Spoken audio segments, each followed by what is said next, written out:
When you're ready. Adversity and its connection with resilience.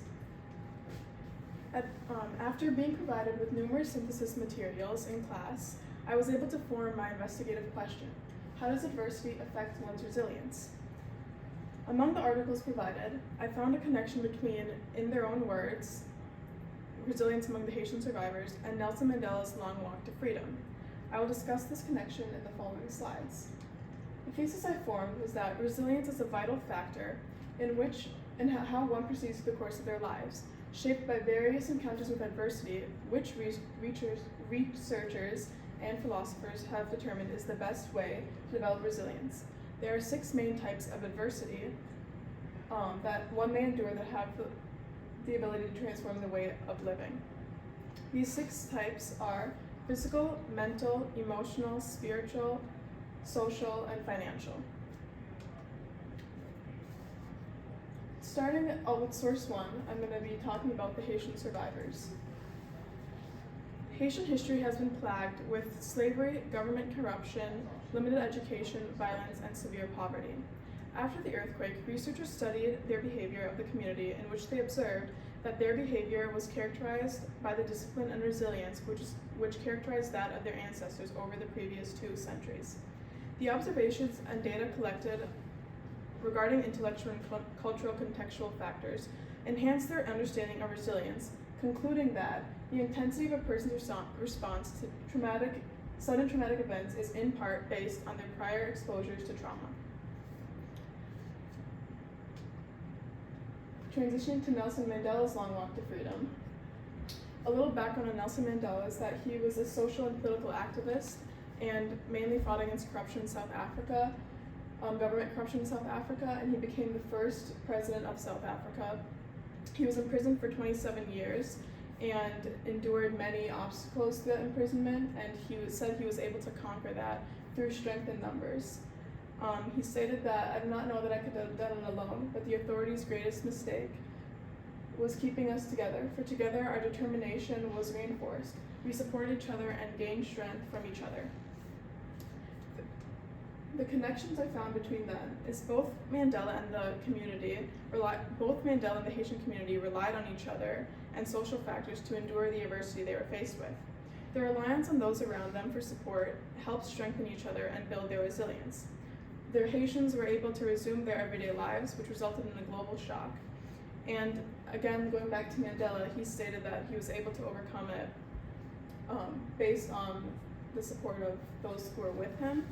And I conducted more research and found that another paper was done, and it stated that research has demonstrated that having such relationships can be an important determinant of whether an individual can cope with their major stressors. Social support is widely constructed to contain both effective and instrumental components.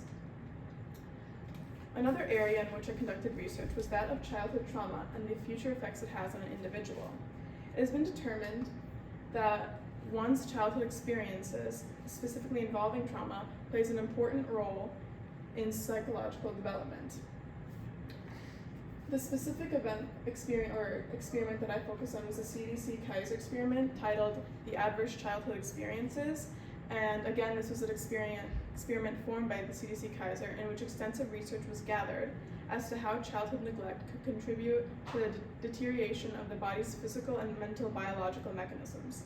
Since the brain is most vulnerable at one's early developmental stage, any form of trauma has the ability to produce toxic stress that may remain dormant until adolescence or even adulthood.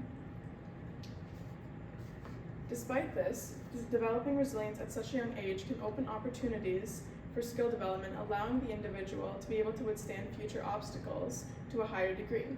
The prime example I found of this was Oprah Winfrey. Oprah Winfrey is a renowned talk show host, most commonly known for The Oprah Winfrey Show. She went from being in a poverty-stricken environment to one of the richest African American women in the United States. In her autobiography, What Happened to You? Conversations in Trauma, Resilience, and Healing, she discussed how she overcame countless adversities and is now again one of the richest African American in the United States. Her book rose to popularity, and many reporters interviewed her regarding the root of her resilience.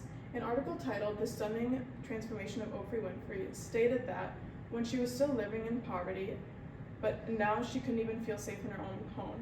Starting at age 9, Winfrey was sexually abused by family members and eventually became pregnant at the age of 14. It was at that time she considered suicide. In following the discussion of her trauma Winfrey endured, it mentioned how it was the result of those prior adversities that promoted her decision to turn her life around, and that she did with the help of her mind and instinct, which revealed to her her true talent and passions. The counter-argument to this was found in the article provided in class, "The Dark Side of Resilience." The main focus of this was how, while adversity is good, too much can do more harm than good. Similarly to how too much exercise can strain your muscles and how much junk food can deteriorate your health. Power and strength are universally craved by many, causing people to train themselves to form too much resilience. Although resilience has proven to be a positive aspect in the course of one's life, the dark side of resilience discussed how an excessive amount, again, can do more harm than good. So my conclusion was that, in conclusion, although it has been proven that facing adversity has the potential power to strengthen and build resilience in an individual, this is not a consistent finding. Everything in life requires moderation, including adversity. And having experienced too little adversity, one can be deprived of building essential coping mechanisms needed for the future. While on the other hand, experiencing too much can lead to severe mental health issues as a result of the trauma and the creation and a facade. An individual makes life obstacles a part of the routine, succumbing to adversity. Which of the three results one chooses is influenced by their mindset, environment, and social life, which we saw in the Haitian community, Mandela, and Oprah Winfrey. Overall, resilience levels produced through adversity vary individually, but research has provided many examples in which adversity holds the power to significantly strengthen one's resilience. And those are the references. I'll have, when everybody comes back in, I'll have a clap. Okay. A couple of questions. How did your research question evolve as you moved through the research process? My research question, at first I was thinking about just focusing on mental health and just one aspect, and then as I looked into read more articles, did more research, I found how the environment and just social aspects really influence more, so I tried to focus more on that instead of it just being a mental thing, because they all kind of connected. So I broadened it out to form more connections. Okay, thank you. What additional questions emerged from your research? More additional questions. There's so many outcomes, all the research was inconsistent, so because there was so much on how it can be taken in a negative way. So it was more on solutions, how providing support at a younger age can hopefully lead to situations like Oprah, how she became so successful, and what changed in her life that could happen to others to make them that successful, instead of turning to substance abuse, which is a common issue among those facing adversity in childhood years. Okay. Thank you.